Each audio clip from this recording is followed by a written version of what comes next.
It's pretty interesting to me that although these episodes are literally decades old, there are still some fans out there who are confused about how time travel works in Dragon Ball Z, and with this video I hope to try to simplify and explain exactly how time travel actually works within the manga and anime. Lord Frieza demands that you subscribe to this channel and follow Mr. Geekdom on these social media platforms. In the majority of fiction, time travel has usually been explained by there being a singular timeline theory, meaning that somebody from the future travels to the past and makes a change that will adversely affect their future. But this goes out the window when it comes to Dragon Ball. I am not really sure if the reason why Toriyama did this was just to simplify his story or not make it too complex, but Dragon Ball uses a multiverse theory. And when I say multiverse theory, I don't mean like multiverse as in Dragon Ball Multiverse the fan manga, nor do I mean the concept of the 12 universes introduced in Battle of Gods and in Dragon Ball Super. I mean essentially what is Toriyama's version of string theory or the multiple timeline theory. When future Trunks first went back in time to give Goku the heart medicine, his intention was not only to help that time, but to also bring Goku into the future at a later event.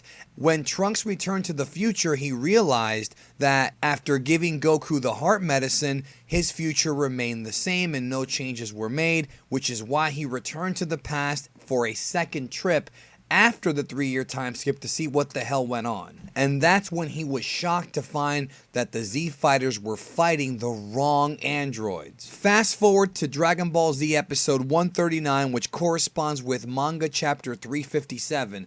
There is a conversation between Trunks, Gohan, and Krillin aboard a ship, which gives more clarity about the repercussions of Trunks' time travel, but still doesn't really make things that clear. We learn that no matter what Trunks does to the past, his future is already set and cannot be changed. And this is of course because of Toriyama's comic book version of string theory. When a time traveler, whether it be Trunks or Cell, uses the time machine to go back in time, it creates a new timeline.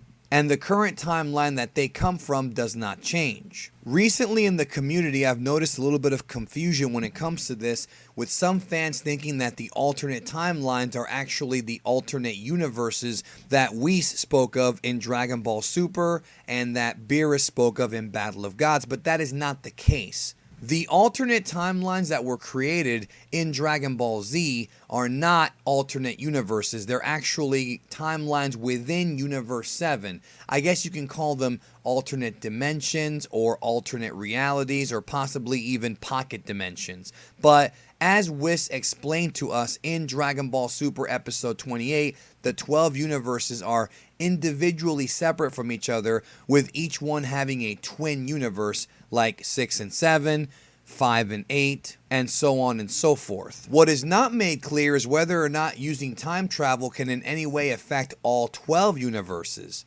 But to simplify things, my theory is to say that no, they do not, and that the timelines that were created in the original Dragon Ball Z anime and manga are exclusive to Universe 7. So essentially there are 4 alternate realities or alternate versions of Universe 7. And furthermore, it is established that once a time traveler travels back in time, he creates a connection between his timeline and the past, and can travel within both timelines, which is why Trunks was able to go back to the future of his timeline and not the future of the Dragon Ball Z timeline where they fought Majin Buu and Beerus showed up and whatnot.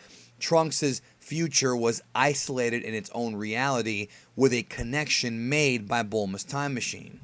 Now, I'm pretty sure some of you are also wondering, what about Whis' time reversal technique that he used in Dragon Ball Z Resurrection F and in Dragon Ball Super's Resurrection of Frieza arc? Well, that's not time travel, that is time reversal. He has the ability to actually reverse time, not travel back through it. Furthermore, the same applies to Hit's time skip technique.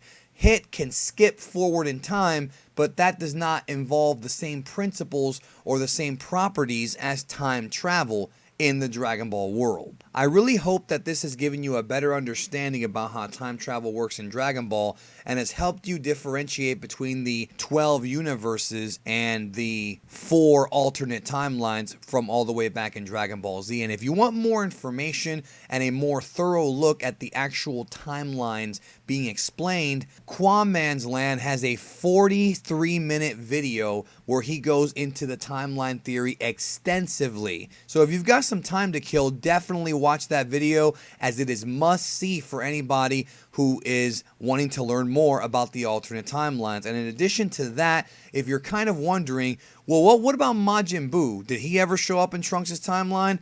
I have a video about that as well, and I will link to both of those videos down below. So with that said, I will bring this video to a close, and let me know if I cleared this up for you or if you now have a better understanding. And definitely share this video out to anybody who might be confused about the Dragon Ball alternate timelines.